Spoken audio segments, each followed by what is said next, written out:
Well, hello, ladies and gentlemen. It is your host with the most, Avery LR32 here. And normally, I would say destroy the ever-living boo-boo stain off of that self-destruct, like, and subscribe button as we climb even further the 1600 ladder. But y'all have been absolutely destroying it already as it is because a video that I didn't think would actually explode and get over 8,000 views got over 8,000 views. So I'm going to just not say nothing else and let it continue blowing up. But first of all, I wanted to thank you all so much for all the love and support, especially as I've been focusing more on just kind of doing more scripted videos, more in-depth content that clearly the community is responding really well to, and that is definitely going to continue.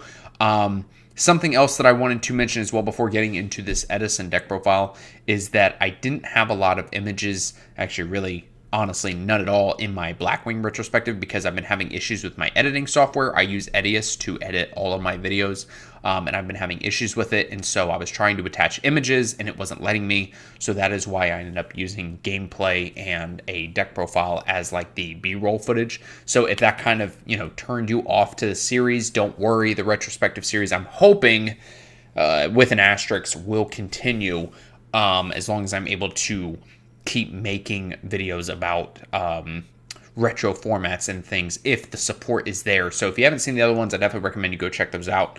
But as it stands, that's where I want to go with my content.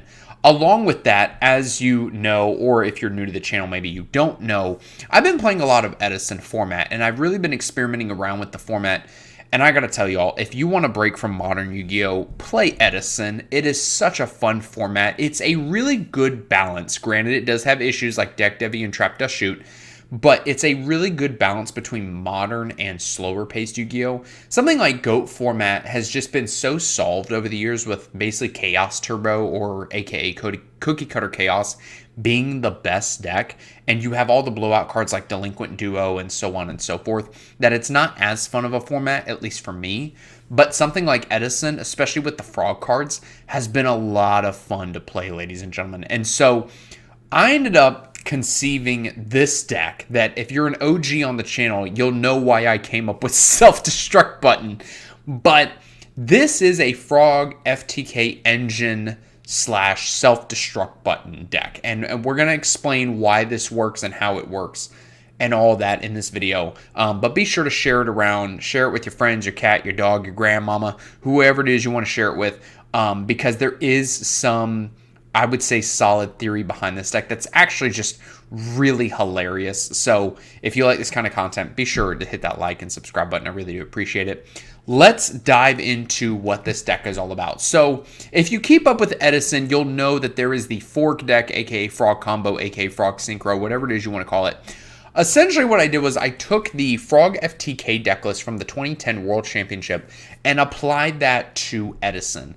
And what I did was I ended up taking 3 Inspection, a Wall of Revealing Light, and 3 copies of Self-Destruct Button, and putting that into EDISON format. So for those of you who don't know what Self-Destruct Button does, it says you can only activate this card when your life points are lower than your opponent's life points, and the difference is 7,000 points or more.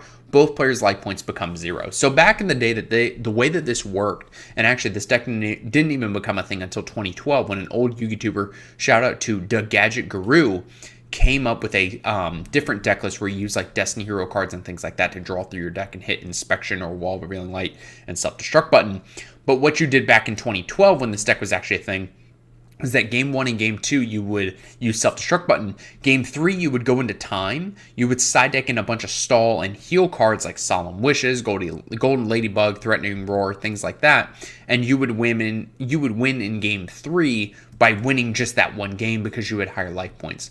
Well, now with these Time Wizard / Time Travel, whatever it is you want to call them, with those types of formats now in existence and applying the modern game time rules, that doesn't really exist anymore. So if Game 1 and Game 2 you use Self-Destruct Button, 2 of the games that you play in a match have to be decided with an actual winner. So you could very easily go into Game 3 and Game 4 trying to decide a winner, as I accidentally click on the wrong button.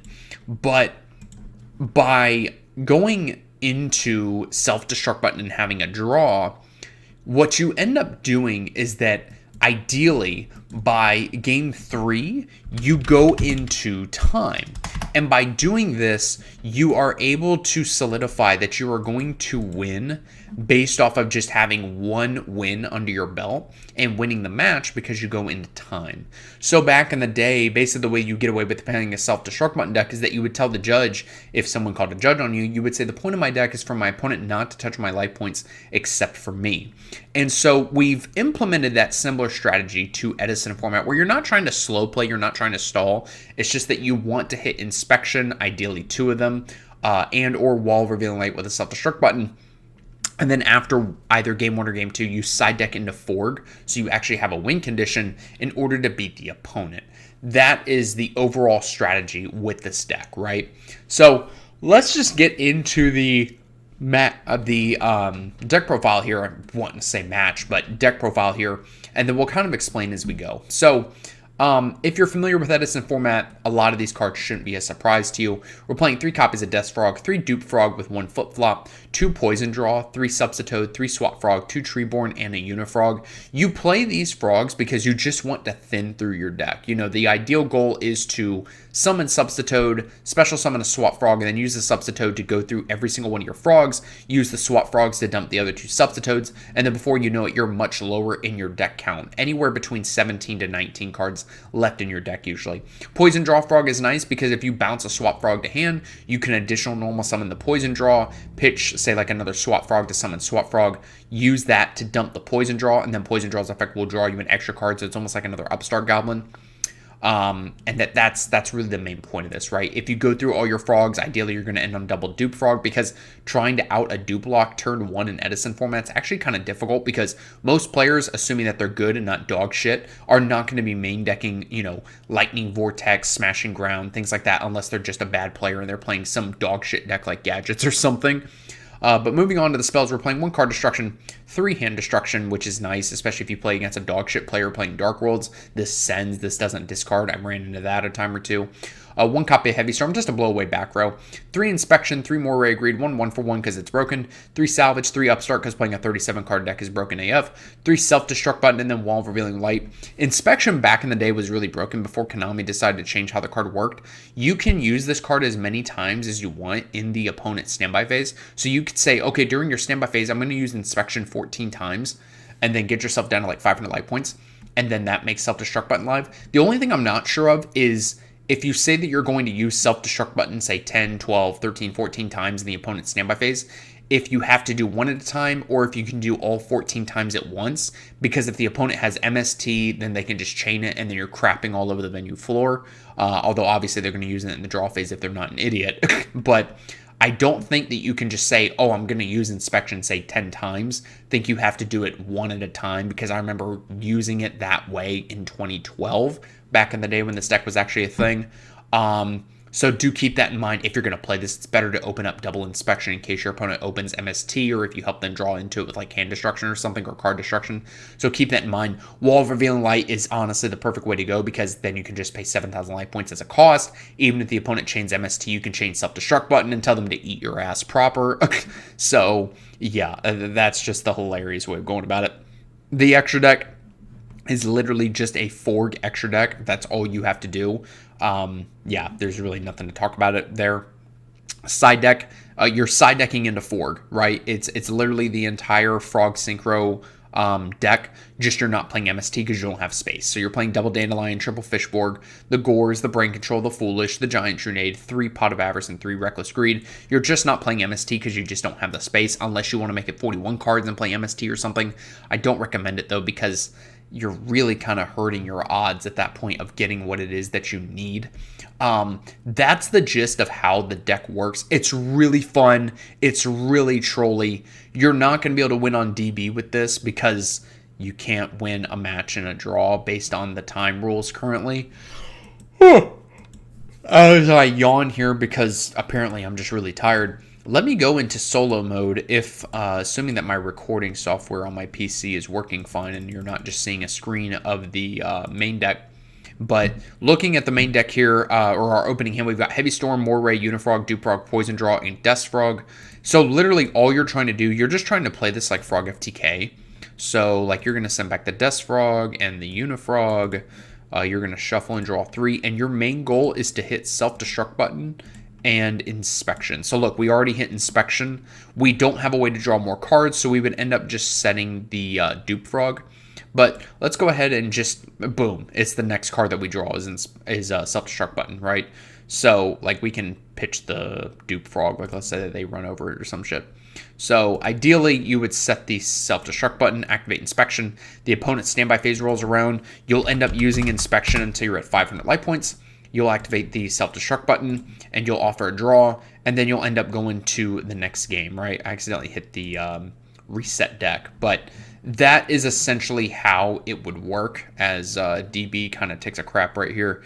But that is the go-to goal. Oh, I see, because you can't offer a draw in solo mode. But the ideal goal is that you open up Inspection and Self-Destruct button, and you hope to hit what it is that you're looking for. Oh, we've got it on the replay. I didn't mean to do that, but because of the fact that you can just use Self-Destruct button with Inspection, once you hit these 2 cards, you win the game, right? And then you end up side decking into your Forg engine, and then you actually have a way to beat the opponent. You still have outs to things like Mask of Restrict and Edison because you're playing Giant Trunade, Heavy Storm, and MST and things like that. And so you're able to out pretty much whatever it is that the opponent would want to side deck on you. Is this like tier 0 competitive in Edison?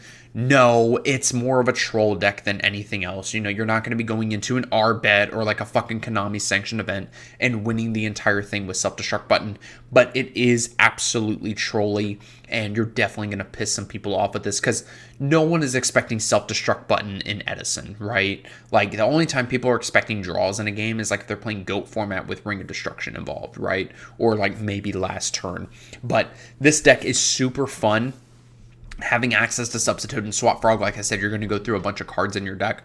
The way that Inspection works is just broken in this format. And it's just fun to troll people and just mess around and have a good time, especially in a retro format like this.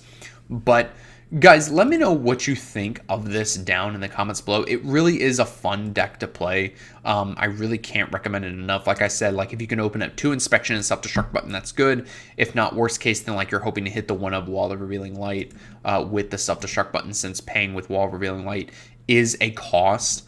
But it's just hella fun, and I can't tell you how many times I've pissed someone off playing this deck, and then they get all upset like, oh, the judges wouldn't let you play this in an event, blah blah blah blah blah blah. And it's like, well, they would because the card is legal. You're just salty that you can't beat it. But guys, let me know what you think down in the comments below about all this. Like I said, it's a really fun deck to play. I highly encourage you to try it out on DB or EDO Pro or elsewhere. Thank you guys for watching, and I'll see you in the next video.